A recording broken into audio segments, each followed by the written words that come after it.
भारत भ्रमणमा रहेका प्रधानमन्त्री पुष्पकमल दाहाल सफा सहर हेर्न आज मध्य प्रदेशको इन्दौर जाँदै कान्तिपुर समाचारमा आज प्रधानमन्त्रीको भारत भ्रमण कति सफल यसबारेको सामग्री। आन्तरिक राजस्व विभागका पूर्व महानिर्देशक चुडामणि शर्मा विशेष अदालतबाट भ्रष्टाचारी ठहर। भैरवा विमानस्थलमा अब अत्याधुनिक अवतरण प्रणाली चल्ने। सुदूरपश्चिममा घट्यो मह उत्पादन। अन्तर्राष्ट्रियमा अमेरिकी राष्ट्रपति बाइडेन अल्झिएर लडेको प्रसङ्ग र खेलकुदमा डिफेन्डर जोडी आल्भाले 11 वर्षपछि छोडे बार्सिलोना। नमस्कार, अब मुख्य समाचार। नेपाल र भारत बीच पारवहन, पेट्रोलियम र तल्लो अरुण परियोजना लगायत 7 सम्झौता। इपिजी र सीमा विवाद सहित नेपालको मुख्य चासोले प्राथमिकता नपाएको कूटनीतिक क्षेत्रको प्रतिक्रिया। कर फर्स्यौट आयोगका तत्कालीन अध्यक्ष लुम्बधोज महत र सदस्य सचिव चुडामणि शर्मा सहित 3 जना भ्रष्टाचार मुद्दामा दोषी ठहर। सजाय तोक्न जेठ 25 गते विशेष अदालतको पेशी। सुदूरपश्चिममा मह उत्पादन 70% घट्यो। मह काट्ने सिजनमा पानी, मौरीमा रोगको संक्रमण र चरण क्षेत्रको अभाव मुख्य कारण। अमेरिकी एयरफोर्सको प्रमाणपत्र वितरण समारोहमा अल्झिएर लडे राष्ट्रपति जो बाइडेन। राष्ट्रपति सकुशल रहेको व्हाइट हाउसको भनाई। र साबिक विजेता इगा स्वान्तेक फ्रेन्च ओपन टेनिसको तेस्रो चरणमा अमेरिकी क्लेयर ल्यू सोजो सेटमा पराजित। जर्मनीका एलेक्जेन्डर ज्वेरेभलाई पनि सफलता। भारत भ्रमणमा रहेका प्रधानमन्त्री पुष्पकमल दाहाल आज मध्य प्रदेशको इन्दौर जाँदैछन्। त्यहाँ उनले दिउँसो फोहोर व्यवस्थापन प्लान्टको निरीक्षण गर्ने कार्यक्रम रहेको छ। इन्दौरमा प्रधानमन्त्री दाहालको बास होटल मेरिएटमा हुनेछ। त्यहाँ उनीसँग मध्य प्रदेशका राज्यपाल मुङ्गुभाई पटेलले भेट गर्नेछन्। बीजेपी नेता तथा मध्य प्रदेशका मुख्यमन्त्री शिवराज सिंह चौहानले प्रधानमन्त्री दाहालको सम्मानमा रात्रि भोजको आयोजना गर्नेछन्। भोलि शनिबार दिल्ली हुँदै काठमाडौँ फर्कने उनको कार्यक्रम रहेको छ। हिजो प्रधानमन्त्री दाहालले भारतीय राष्ट्रपति र उपराष्ट्रपतिलाई भेटेका थिए। त्यसअघि हिजै प्रधानमन्त्री नरेन्द्र मोदीसँग भेटवार्ता र द्विपक्षीय सम्झौता तथा समझदारीमा हस्ताक्षर भएको थियो। प्रधानमन्त्री पुष्पकमल दाहालको भारत भ्रमणको आज तेस्रो दिन के छन् त आजका कार्यक्रम। थप जानकारी दिन नयाँ दिल्लीबाट हाम्रा सहकर्मी दीपक आचार्य प्रत्यक्ष सम्पर्कमा छन्। दीपक, प्रधानमन्त्री दाहालको आजको कार्यक्रम के छन्? अन्त प्रधानमन्त्री पुष्पकमल दाहाल अहिले केही बेरमा 8 बजेपछि इन्दिरा गान्धी अन्तर्राष्ट्रिय विमानस्थलतर्फ प्रस्थान गर्नेछन् र 8:20मा त्यहाँबाट मध्य प्रदेश जानेछन्। मध्य प्रदेशमा खास उनले त्यहाँको धार्मिक भ्रमण सँगसँगै त्यहाँ गरिएको फोहोर व्यवस्थापन लगायतका विषयको अवलोकन भ्रमणको कार्यक्रम तय गरिएको छ।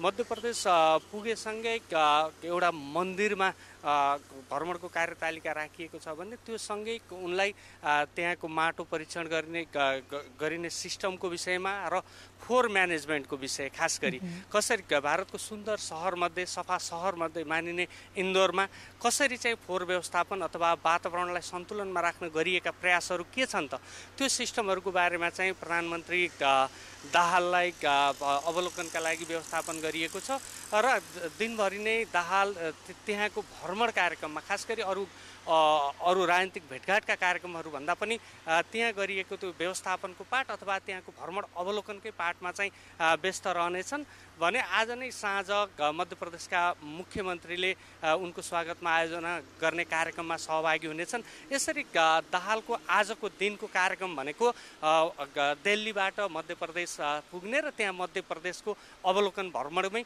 केन्द्रित रहनेछ। त्यही अनुसारको कार्यतालिका बनाइएको छ र अबको केही बेरपछि दाहाल त्यसतर्फ प्रस्थान गर्नेछन्।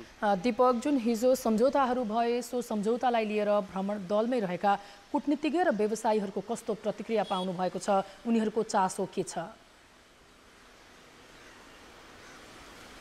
खास गरी प्रधानमन्त्री दाहालले यसपटकको भ्रमणमा अलि बढी अपेक्षा गरेको देखिन्थ्यो, किनकि उनले आफैले दिएका सार्वजनिक अभिव्यक्तिहरू कतिपय त प्रधानमन्त्री तहबाट कूटनीतिक सम्बन्धमा प्रभाव पर्ने खालका अभिव्यक्ति नदिँदा पनि हुन्छ भन्ने खालको आलोचना पनि भइरहेको सन्दर्भमा पनि अलि बढी उत्साहपूर्ण नै तरिकाले उनले भारत भ्रमण चाहिँ फिक्स हुँदा नहुँदैदेखि नै प्रतिक्रिया दिँदै आएका थिए।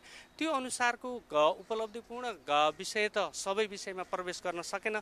खास गरी पाइपलाइन पेट्रोलियम पाइपलाइन विस्तारको विषयलाई चाहिँ पहिलेको भन्दा अलि बढाउने गरी चाहिँ भारतीय पक्षसँग सम्झौता भएको विषय, त्यसपछि पावर बाँध सन्धिको चाहिँ नवीकरण गर्ने जस्ता विषयहरू चाहिँ सकारात्मक विषय छन् भने त्यसमा पनि खास गरी ऊर्जा क्षेत्रको विषयमा चाहिँ अलि बढी महत्त्वका साथ हेरिएको छ र केही उपलब्धिपूर्ण रहेको भन्ने नै देखिन्छ, जसमा भारतीय समकक्ष नरेन्द्र मोदीले संयुक्त पत्रकार सम्मेलनको क्रममा संयुक्त सम्बोधनका क्रममा पनि 10 वर्षमा 10,000 मेगावाटसम्म बिजुली किन्न भारत चाहिँ सहमत भएको अथवा त्यो खालको सकारात्मक प्रतिक्रिया दिएका छन्।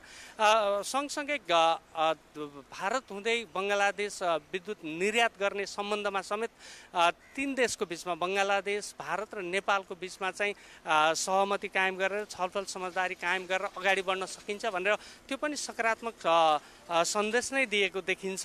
र यो पाटोमा चाहिँ विद्युत अथवा ऊर्जाको क्षेत्रमा चाहिँ यो भ्रमण केही हदसम्म उपलब्धिपूर्ण नै रहेको मानिन्छ।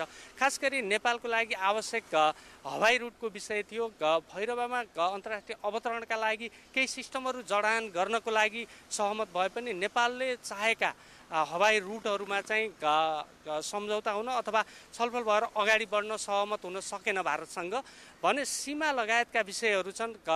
दुवै प्रधानमन्त्रीले संयुक्त पत्रकार सम्मेलनको समयमा त उच्चारण गर्नुभयो कूटनीतिक तवरबाट अथवा छलफलबाट समस्या समाधान गरिनेछ भनेर भनेको त उद्घोष त गर्नुभयो, तर औपचारिक रूपमा कसरी अगाडि बढ्ने भन्ने विषयतर्फ प्रवेश गर्न सकेन। खास गरी इपिजीको प्रतिवेदन प्रबुद्ध व्यक्ति समूह जो नेपाल र भारतीय दुवै पक्ष बसेर के समस्या छन् त भनेर औँलाइएको विषय र यसलाई पुनरावलोकन गरेर जाँदाखेरि अगाडि बढ्न सक्छ भन्ने विषय चाहिँ जुन प्रतिवेदनमा तय थियो र त्यो प्रतिवेदनमाथि छलफल हुने चाहिँ अपेक्षा थियो र धेरैले त्यो खास गरी भारतीय पक्षले चाहिँ बुझ्न नचाहिरहेको त्यो प्रतिवेदनमा चाहिँ केही प्रगति हुन सक्छ कि भन्ने विषय त्यो पाटोमा भने छलफल हुन सकेन र छलफल प्रवेश नै गर्न सकेन।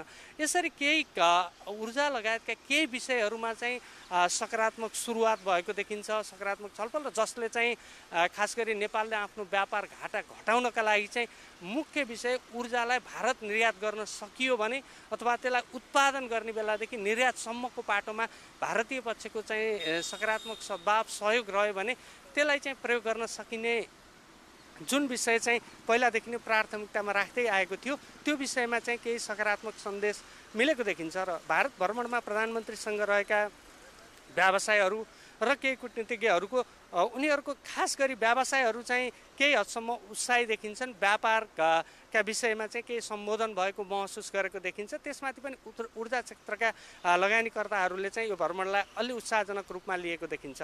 र कूटनीतिक तवरमा चाहिँ अहिले पनि प्रधानमन्त्रीको भारत भ्रमणका क्रममा जुन खालको परिपक्वता देखाउनु पर्ने थियो, जुन खालको तयारी गर्नुपर्ने थियो त्यो पाटोमा चाहिँ कहीँ न कहीँ चुकेको देखिन्छ। नेपाली पक्षबाट सधैँ हुने गरे जस्तो आफ्ना एजेन्डाहरूमा क्लियर हुनुपर्ने एजेन्डाहरूमा पर्याप्त यो विषय नभएमा अर्को विषयमा कसरी प्रवेश गर्न सकिन्छ भन्ने विषयमा चाहिँ कहीँ न कहीँ चाहिँ आवश्यक पर्याप्त तयारी नभएको, भेटघाटकै क्रममा पनि कोसँग भेट हुँदैछ प्रधानमन्त्रीसँगको भेटकै क्रममा पनि भेटघाट स्थलमै गएपछि मात्रै थाहा पाउनुपर्ने अवस्था जस्ता विषयहरू चाहिँ केही न केही चाहिँ केही अपरिपक्वता हो कि भन्ने देखिन्छ। र केही छलफलका क्रममा प्रधानमन्त्री पुष्पकमल दाहाल आफैले राखेका अडानहरू जसले गर्दाखेरि चाहिँ ऊर्जाका सम्बन्धमा गरिएका केही छलफल अथवा केही समझदारीहरू छन् त्यो विषयमा चाहिँ सकारात्मक प्रभाव नै छोडेको छ, जो प्रधानमन्त्री दाहाल आफूले अन्तिम समयसम्म चाहिँ राखेको अडान अथवा प्रतिनिधिमण्डलले चाहिँ भारतीय पक्ष सकारात्मक नभएपछि अब चाहिँ सम्झौता गरेर अगाडि बढ्न सकिँदैन भन्ने खालको अडान राखेका कारण पनि केही न केही विषयवस्तु चाहिँ त्यो क्षेत्रमा भएको देखिन्छ र यसरी यसलाई भ्रमणलाई पुरै उपलब्धिहीन अथवा पुरै धेरै ब्रेक थ्रु नै हुने गरी अगाडि बढ्यो भन्ने दुवै बिन्दुमा छैन र केही सामान्य सकारात्मक दृष्टिकोणबाट हेर्न सक्ने स्थितिमा चाहिँ भ्रमण देखिन्छ भन्ने प्रतिक्रिया नै यहाँ देखिन्छ। धन्यवाद दीपक। हुने थिए हाम्रा सहकर्मी दीपक आचार्य नयाँ दिल्लीबाट प्रधानमन्त्री पुष्पकमल दाहालको भारत भ्रमणको आजको कार्यक्रम लगायतका विषयमा जानकारी गराउँदै। प्रधानमन्त्री पुष्पकमल दाहालको भारत भ्रमणका क्रममा दुई मुलुकबीच 7वटा सम्झौता भएका छन्।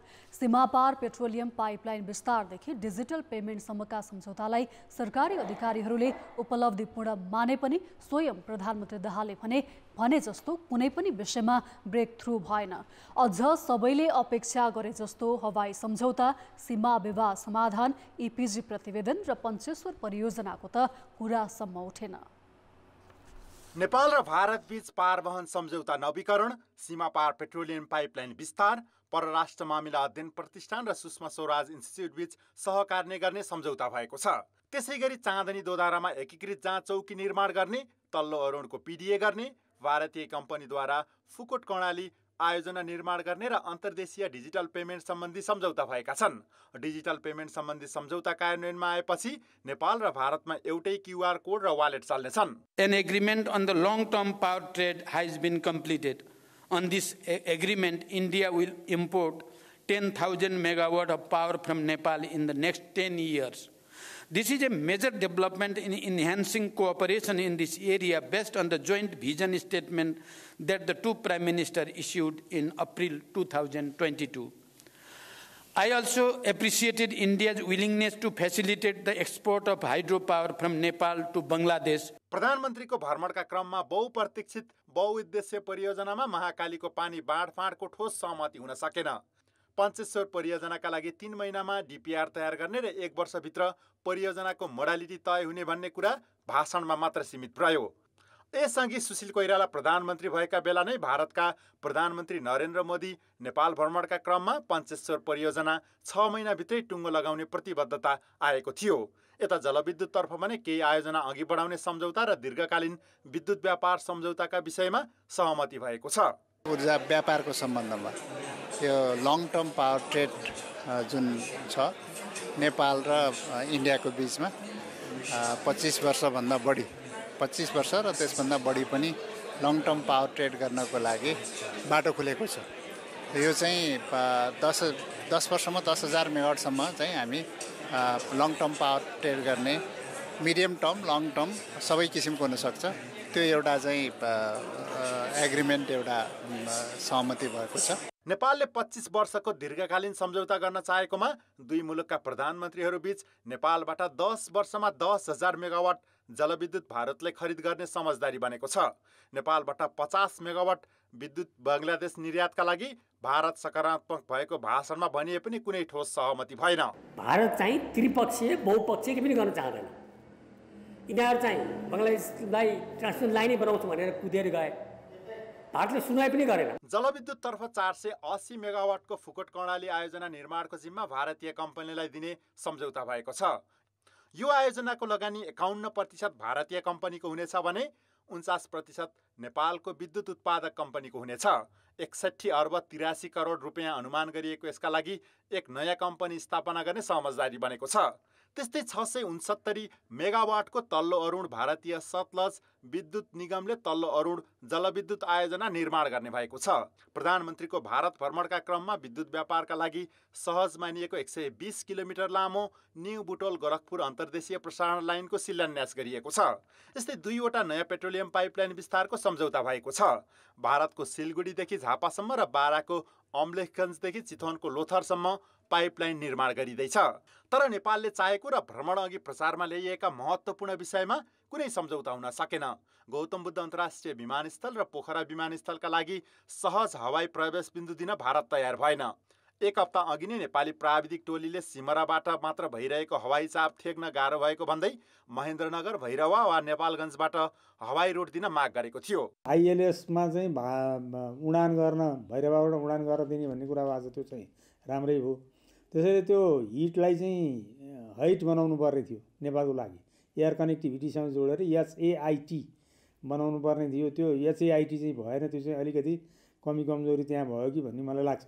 त्यसको लागि अब पूर्व तयारी पुगेन होला, किनभने प्रधानमन्त्रीको भिजिटको बेलामा नेगोसिएट गरेर तुरुन्तै गर्ने कुराहरू एकदमै कम हुन्छ। त्यो पहिले नै ब्युरोक्रेटिक लेभलमा, टेक्निकल लेभलमा कुरा गरेर ठिक्का पारेपछि अनि प्रधानमन्त्री लेभलमा कुरा गर्ने हो। कृषिको व्यवसायीकरणका जस्ता विषयमा पनि नेपाल र भारत सरकार बीच ठोस सम्झौता भएन।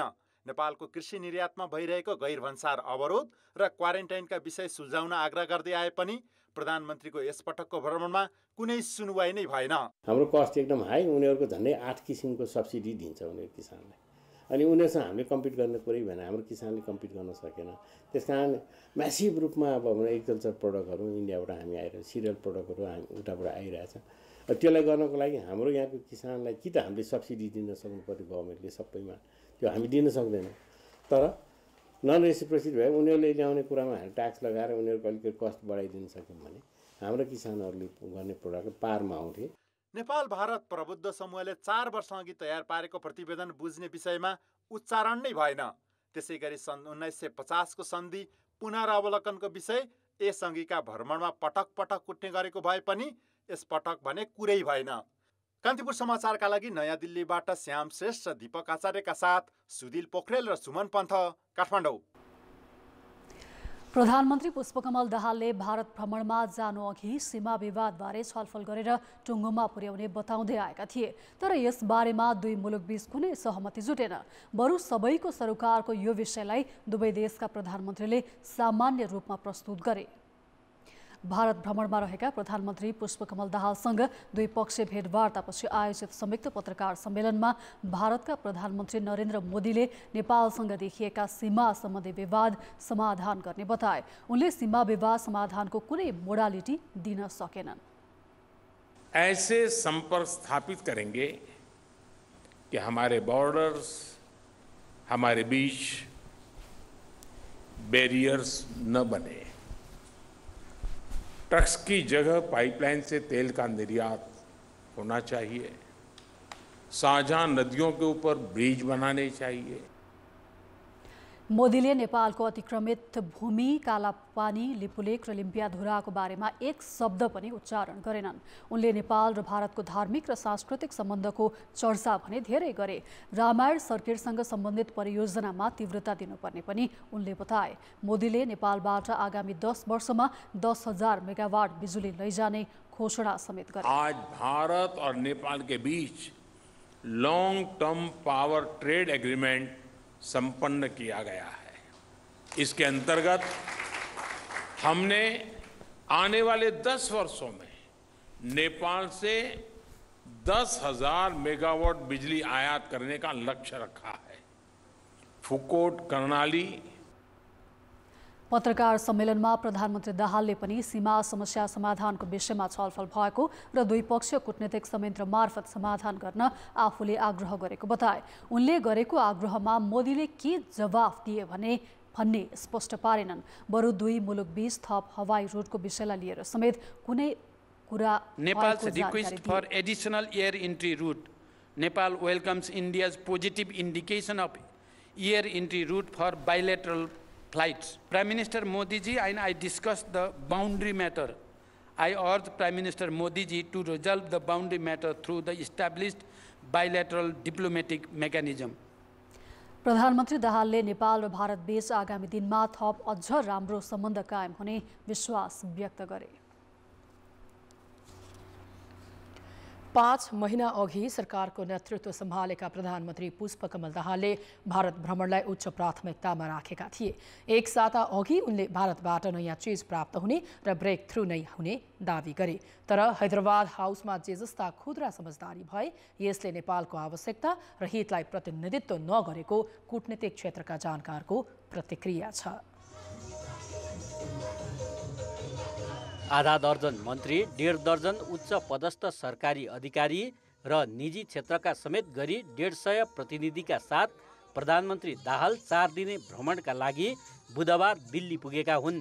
भ्रमणको दोस्रो दिन महत्त्वपूर्ण सहमति र सम्झौता गर्ने कार्यसूची थियो। तर प्रधानमन्त्री दाहालले काठमाडौँमा दाबी गरे जस्तै नेपालको पक्षमा उपलब्धि प्राप्त भएको मान्न विज्ञहरू तयार छैनन्।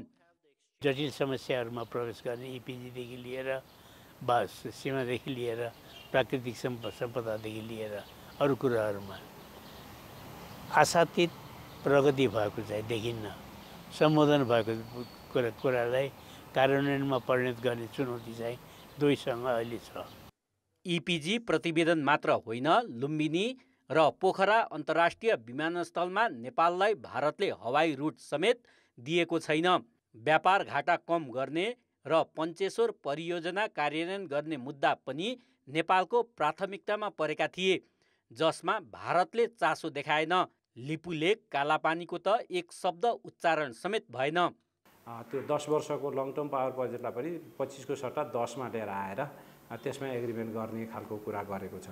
अब त्यसभित्र पनि के हो भने भारतीय बजारमा हामीले विद्युत सप्लाई गर्दाखेरि नेपालमा कसले कुन आयोजना कसको स्वामित्वमा छ अनि कुन आयोजना कुन कन्ट्र्याक्टरले बनाएको भएर छान्ने नछान्ने भन्ने विषयमा जे विवाद उठाएर भारतले अप्ठ्यारो पारिरहेको छ त्यो पनि फुकाउने काम भयो जस्तो हामीलाई लागेन। त्यसो भएको हुनाले हामीलाई जे अहिले ज्वलन्त हाम्रा समस्या छन् तिनीहरूलाई सम्बोधन गर्न नसकेको, तर अब भारतले आफूले चाहेका प्रोजेक्टहरू चाहिँ क्रमिक रूपमा उसले सहमति गराएको देखिन्छ। यस पटकको प्रधानमन्त्रीको भ्रमणमा नेपालका समस्याबारे भारतले खासै महत्त्व दिएको देखिएन। विगतमा पनि यस्तै महसुस हुने गरेको कूटनीतिज्ञको अनुभव छ। हाम्रो तयारी नपुगेकै हो, किनभने भारतले आफ्नो स्वार्थ जहाँ उनीहरूको अलि बढी केन्द्रित हुन्छ त्यो चाहिँ बिस्तारै बिस्तारै त्यसलाई पुरा गरेकै देखिन्छ। अब अहिले पनि तपाईँले जस्तै भन्नु फुकोट कर्णालीको भन्नुहोस् या अरू पनि योजनाहरूमा पानीको बहुउपयोगमा उसको चासो छ। पानीको उपयोगमा अझ बहुभन्दा उपयोगमा आफूले आफ्नो अनुकूल उपयोग गर्नेमा चासो छ। तर नेपालका सीमा विवादको बारेमा अब प्रधानमन्त्री मोदीले अब हामी छलफलबाट गर्छौँ भनेर त पहिले पनि भनेको, आज पनि त्यति मात्रै भनिएको छ। संवादबाट समाधान गर्छौँ भन्नेसम्म कुरा आएको छ। अरू कुरा नेपालको चासोहरूको चाहिँ अलिकति तयारी चाहिँ नपुगेकै हो भन्नुपर्छ। प्रधानमन्त्री दाहालको भारत भ्रमणलाई उपलब्धि शून्य भन्न नमिल्ने बताउँदै केही कूटनीतिज्ञले भने बचाउ गरेका छन्। 10,000 मेगावाट बिजुली अबको 10 वर्षमा उत्पादन गरेर भारतलाई दिनुपर्ने हुन्छ। त्यसको लागि एउटा अर्को डिपार्चर जुन भयो कि पानीको लाभांशको आधारमा भारत सहमत भएको छ। पानी जसले जति बढी युज गर्छ त्यसको लगानी त्यसरी गर्ने गरी पञ्चेश्वरमा जुन 3 महिनाभित्र पावर एग्रिमेन्ट हुने फलोअप एग्रिमेन्ट हुने जुन सम्झौता भयो त्यो चाहिँ भयङ्कर ठुलो कुरो हो। त्यो चाहिँ अत्यन्तै महत्त्वपूर्ण कुरो। नेपालको प्राथमिकता पेट्रोलियम पाइपलाइन होइन, विद्युतको विकास गर्ने र बङ्गलादेशसम्म निर्यात गर्ने लक्ष्य लिएको नेपाल सरकारले विद्युतको खपत बढाउने र पेट्रोलियम पदार्थको आयात कम गर्ने नीति अगाडि सारेको छ। यस्तो बेला गरिएको पेट्रोलियम पाइपलाइन विस्तारको सम्झौतामा नेपालले चित्त बुझाउनु परेको छ। बरु लुम्बिनी अन्तर्राष्ट्रिय विमानस्थल ऋणमा डुबेका बेला हवाई रुट चाहिँ नेपालको प्राथमिकतामा पर्नु पर्थ्यो, त्यो पनि हुन सकेन। कान्तिपुर समाचारका लागि क्यामेरामा पशुपति बुढाथोकी, राजेन्द्र महर्जन र जिल्ला सहकर्मी मनोज पौडेलका साथ अवतार राई र पर्वतराज घिमिरे, काठमाडौँ। अब जनताको आवाज हामीले साथै प्रदेशमा सोधेका छौँ। नेपाल भारत बीच बेला बेलामा हुने उच्च स्तरीय राजनीतिक भ्रमणलाई तपाईँले कसरी हेर्नु भएको छ? जनताको आवाज पिपल्स टु पिपल्स रिलेसनसिपको कुरा पनि हुनुपर्छ। त्यहाँ भ्रमणको रूपमा मात्रै नलिएर आफ्नो देशको हितको लागि पनि काम गर्नुपर्छ। देशको हितमा कहिले पनि चाहिँ काम भएन। सिमानाका मिची छ अनि त्यसको बारेमा कुरा गर्नुहुन्न। राजनीतिक तवरले भएका यी भ्रमणहरू पक्कै पनि देशको लागि फलदायक नै हुनेछन्। एक अर्का देशप्रतिको मैत्रीपूर्ण सद्भाव चाहिँ कायम गर्न पनि यसले सहयोग गर्छ। जुन अहिले सम्बन्ध चाहिँ बिग्रिन गएको छ त्यसमा सुधार हुनेछ। आफ्नो लागि पर्सनल कामको लागि गए जस्तो भयो नि नेताहरू त। एउटा आपसी सम्बन्ध सुधारको रूपमा त्यसलाई लिने गरिन्छ। सामूहिक हित भन्दा आफ्नो व्यक्तिगत हितको लागि काम गर्ने भएको हुनाले त्यहाँका सूचनाहरू बाहिर नआउनु पर्ने, आउनु पर्ने सूचनाहरू नआइरहँदाखेरि छिमेकी मुलुकसँगको सम्बन्ध जुन छ यो सम्बन्धलाई अझ राम्रो बनाउने त्यस्तो कुनै उपलब्धिमूलक हुन्छ जस्तो मलाई लाग्दैन। प्रधानमन्त्री आफ्नो यो खाजा भट्टा पकाउनको लागि मात्रै गइरहेको छ। खासै उपलब्धिमूलक चाहिँ छ जस्तो लाग्दैन। कूटनीतिक पहल गर्नु राम्रो, तर चाहिँ सम्मानजनक गर्नुपर्छ। दुईटै देश त्यो ढङ्गले जानुपर्छ। निर्माणको मात्रै सीमित नहोस्, दुई राष्ट्रको हित हुने कुराहरू गरून्। स्वतः कसरी टिकाउने, कसरी बचाउने भन्ने अभियान मात्र।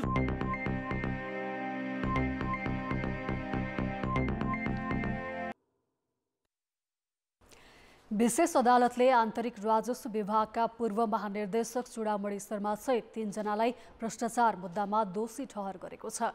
विशेष अदालतका अध्यक्ष श्रीकान्त पौडेल, यमुना भट्टराई र शालिग्राम प्रसाद कोइरालाको इजलासले शर्मा सहितलाई दोषी ठहर गरेको हो। सजाय तोक्न जेठ 25 गते पेशी तोकिएको विशेष अदालतले जनाएको छ। अदालतले शर्मालाई गैर कानुनी सम्पत्ति आर्जन मुद्दामा भने सफाई दिएको छ। अख्तियारले शर्मा सहित कर फर्सोट आयोगका तत्कालीन अध्यक्ष लुम्बध्वज महत र सदस्य उमेश ढकाल विरुद्ध पनि राजस्व अपचलनको मुद्दा दायर गरेको थियो। उनीहरू पनि दोषी ठहर भएका छन्। उनीहरूले कर फर्सोट आयोग मार्फत 10 अर्ब 2 करोड 17 लाख भ्रष्टाचार गरेको आरोपमा 2074 साउन 1 गते मुद्दा दायर भएको थियो। अदालतमा मुद्दा दायर पछि उनीहरू जनही 1 करोड धरौटीमा रिहा भएका थिए। आयोगले शर्मा, कर फर्सोट आयोगका अध्यक्ष महत र सदस्य ढकालका कारण गुमेको राजस्व बिगो मार्फत असुल हुनुपर्ने दावी गरेको थियो। आन्तरिक विभागका तत्कालीन महानिर्देशक शर्मा कर फर्सोट आयोगमा सदस्य सचिव थिए। नक्कली भुटानी शरणार्थी प्रकरणमा थप 1 जना पक्राउ परेका छन्। शरणार्थी प्रकरणको अनुसन्धान अघि बढेपछि फरार रहेका हरिभक्त महर्जनलाई प्रहरीले काठमाडौँबाट पक्राउ गरेको हो। नक्कली भुटानी शरणार्थी प्रकरणमा पूर्व उपप्रधानमन्त्री टोपबहादुर रायमाझी, पूर्व गृहमन्त्री बालकृष्ण खाड, सचिव टेकनारायण पाण्डे, तत्कालीन गृहमन्त्री रामबहादुर थापाका सुरक्षा सल्लाहकार इन्द्रजित राई सहित 30 जना विरुद्ध राष्ट्रहित प्रतिकूल संगठित अपराध, ठगी र कृत्यका दफा लगाएर बिगो, कैद र जरिवानाको मागदाबी सहित मुद्दा दायर गरिएको छ। आरोपित विरुद्ध 28 करोड 81 लाख रुपियाँ बिगो कायम गरिएको छ। मुद्दा चलाइएका मध्ये 16 जना पक्राउ र 14 जना फरार थिए। फरार मध्येका एक लक्ष्मी महर्जन केही दिन अघि पक्राउ परेकी थिइन्। सोही अभियोगमा प्रतिवादी बनाइएका हरिभक्त काठमाडौँबाट पक्राउ परेका हुन्। सरकारले आगामी आर्थिक वर्षमा 98 प्रकारका आधारभूत औषधि र खोप निशुल्क उपलब्ध गराउन 1 अर्ब 28 करोड रुपैयाँ छुट्याएको छ। गत वर्ष 1 अर्ब 57 करोड छुट्याइएको थियो। आधारभूत औषधि निशुल्क उपलब्ध गराउन वर्षेनी ठूलो रकम छुट्याइने गरे पनि नागरिकले भने औषधि नै नपाएको गुनासो गर्न छाडेका छैनन्। अझ आगामी वर्ष त स्वदेशमै उत्पादन भएका औषधि खरिद गरेर निशुल्क वितरण गर्ने भनिए पनि सरकारी स्वामित्वको एकमात्र औषधि उद्योगको अवस्था सुधारमा ध्यान पुगेको छैन। सरकारले 98 प्रकारका आधारभूत औषधि तथा खोप निशुल्क उपलब्ध गराउने घोषणा गर्दै वर्षेनी ठूलो रकम छुट्याउँछ। संघीय सरकारले जनसङ्ख्याको अनुपात हेरेर त्यो रकम प्रदेश र स्थानीय तहलाई उपलब्ध गराउँछ। तर उपभोक्ताले यस्तो औषधि सहज पाउन सकेका छैनन्। औषधि डक्टरले 2टा लेखाइदिनु भएको थियो, 2 थरी, एउटा पाएँ एउटा पाएन, बाहिर किन्नुपर्छ भन्नुभयो। प्रदेश आपूर्तिमा पनि सिटामोल छैन र हाम्रो स्वास्थ्य कार्यालयमा पनि सिटामोल छैन। हामीले त्यसको लागि पहल पनि गरेका छौँ। पहल गर्ने भनेको ताकेता हो, ताकेता गरेका छौँ। सरकारले सन् 2021 मा गरेको एक अध्ययनले 1.3% स्वास्थ्य संस्थामा मात्र निशुल्क औषधि उपलब्ध भएको देखाएको थियो। त्यसमाथि संघीय सरकारले उपलब्ध गराएको रकम अनुसार प्रदेश र स्थानीय तहले कति औषधि खरिद गरे र निशुल्क वितरण गरे भन्ने यकिन तथ्याङ्क समेत सरकारसँग छैन। कति बजेट बराबरको बाहिरबाट आउँछ र कति बजेट बराबरको हाम्रो स्वदेशी उत्पादनकै औषधि कम्पनीहरूको उत्पादनले पुग्छ भन्ने कुरा चाहिँ अहिले ठ्याक्कै मैले त्यो तथ्याङ्क एकीकृत रूपमा नभएको हुनाले भन्न सकिनँ। निशुल्क भनिएको औषधि उपभोक्ताले किनेरै खानुपर्ने बाध्यता भइरहेका बेला आगामी वर्ष त अझ स्वदेशमै उत्पादित औषधि खरिद गरेर वितरण गर्ने घोषणा सरकारले गरेको छ। तर औषधि उत्पादन गर्ने स्वदेशको एकमात्र सरकारी संस्था नेपाल औषधि लिमिटेडको अवस्था कमजोर छ। उसले अहिले सिटामोल, जीवनजल, फोलिक एसिड सहितका 6 प्रकारका औषधि मात्र उत्पादन गर्दै आएको छ। मासिक 50 लाख भन्दा बढी खर्च गर्दै आएको औषधि लिमिटेडले यो आर्थिक वर्षमा औषधि बिक्री गरेर जम्मा 2 करोड मात्र आम्दानी गरेको छ। यो कर्मचारीहरू हामी लगभग 80+ छौँ कर्मचारीहरू स्थायी र करारका गरेर, अनि त्यसमा बिजुली बत्ती यताउति अफिस सञ्चालनको खर्च गर्दाखेरि 50 लाख भन्दा माथि हाम्रो चाहिँ स्ट्यान्डिङ खर्च छ। हाम्रो सेल्स त यो वर्ष हाम्रो 2 करोड पनि 2 करोडको हाराहारी छ जम्मा सेल्स। अब त्यो सेल्स भनेको पनि फेरि त घाटाको उत्पादनै घाटाको छ भनेपछि त उत्पादनबाट हामीले लगानी गरे बराबर पनि आउँदैन भनेपछि त्यो केही खासै अवस्था उत्पादनबाट हामीलाई चाहिँ ठुलो हुने अवस्था छैन। नेपालमा औषधिको 70 अर्ब रुपियाँको बजार छ। 85वटा निजी कम्पनीले मागको 50% धानिरहेका छन्। अरू औषधि भारत लगायत मुलुकबाट आयात गर्नुपर्ने बाध्यता छ। कुनै बेला 120 भन्दा बढी प्रकारका औषधि उत्पादन गर्ने सरकारी स्वामित्वको संस्था अहिले 6वटा औषधि उत्पादनमा सीमित हुँदा पनि यसको अवस्था सुधार गर्न सरकारले चासो दिएको छैन। सोच भएन। अब यो भित्रको खेल के हो त्यो मैले भनिराख्नुपर्ने अवस्था चाहिँ छैन।